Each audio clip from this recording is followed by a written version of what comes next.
Bismillahirrahmanirrahim. Assalamualaikum warahmatullahi wabarakatuh. Untuk sesi ini kita masih belajar tentang struktur rangka dua dimensi. Setelah kemarin kita menyelesaikan tentang struktur rangka dua dimensi yang paling sederhana, jadi bentuknya cuma segitiga.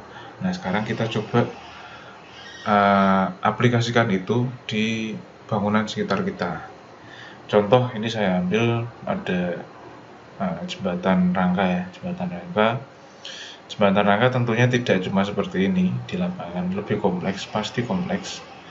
Tetapi ketika kita mengamati suatu bangunan sipil, itu sebisa mungkin langsung disimplifikasi jadi model analisis struktur. Nah, model analisis struktur kan cuma terdiri dari garis dan titik sebenarnya. Nah, jembatan yang kompleks tadi dilihat dua dimensi itu bisa disederhanakan jadi seperti ini strukturnya. Garis-garis, ada tumpuan, kemudian ada beban. Nah, setelah kita dapat model analisis strukturnya, untuk memulai analisis metode metrik, yang pertama kita harus punya nodal dan elemennya. Nah, itu kita asumsikan sendiri. Jadi semua titik pertemuan itu adalah nodal, dan semua elemen, semua batang di antara titik nodal itu adalah elemen. Nah, seperti ini contohnya. Tiap titik adalah nodal 1, 2, 3, 4 dan seterusnya sampai 7. Kemudian elemen ada di antaranya 1, 2, 3, 4 sampai 11. Jadi total ada 7 nodal dan 11 elemen. Kemudian setelah kita punya data itu, dilanjutkan meninjau. Kalau ada batang selain batang horizontal, berarti sudut transformasinya pasti tidak 0. Nah, berarti step selanjutnya adalah meninjau sudut transformasi. Yang ini. Nah, ini. Tiap batang ditinjau.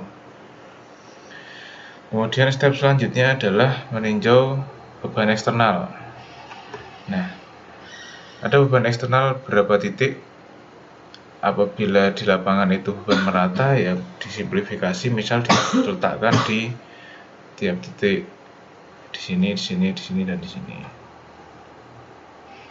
Kemudian setelah beban eksternal, tumpuan.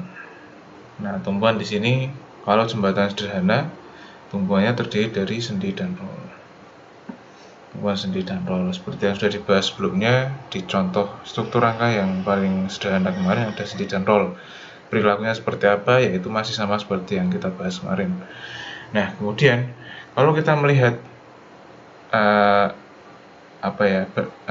infrastruktur sipil di lapangan, kita nggak mungkin melihat ada sumbunya. Nah, kita harus asumsi sendiri. Kalau misalkan jembatan, dia posisinya horizontal, bangunan gedung vertikal ya. Sebenarnya bisa kita anggap, bisa kita generalisir, apapun itu yang horizontal adalah sumbu X dan yang vertikal sumbu Y. Jadi untuk objek sipil ini bisa kita asumsikan seperti ini sudutnya.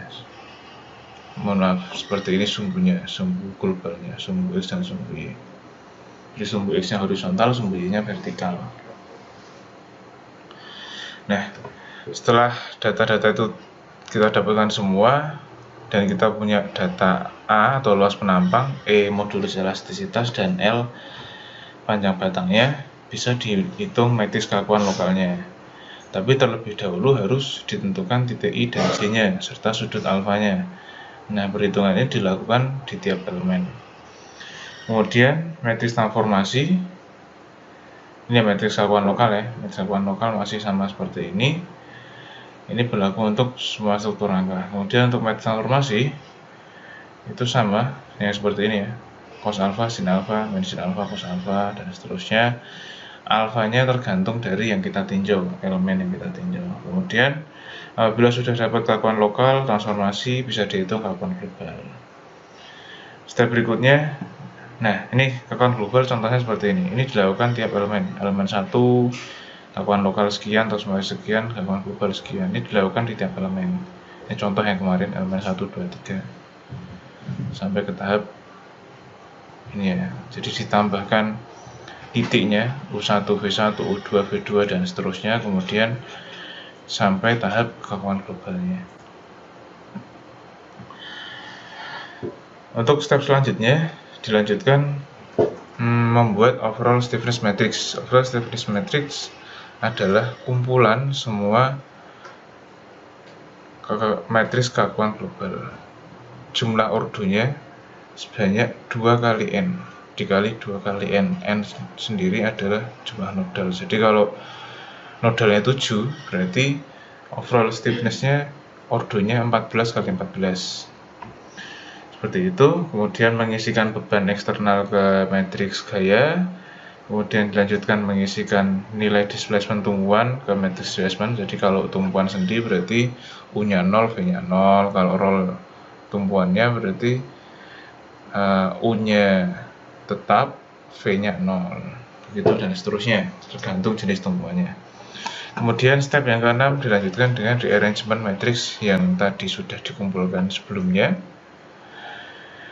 Terus ini 3 step terakhir. Setelah dapat rearrangement, kita bisa mencari unknown displacement-nya, dapat U dan V yang tidak diketahui. Kemudian setelah dapat itu bisa dihitung reaksinya. Setelah reaksinya bisa dihitung gaya batangnya dengan mengembalikan ke sudut transformasi lokalnya.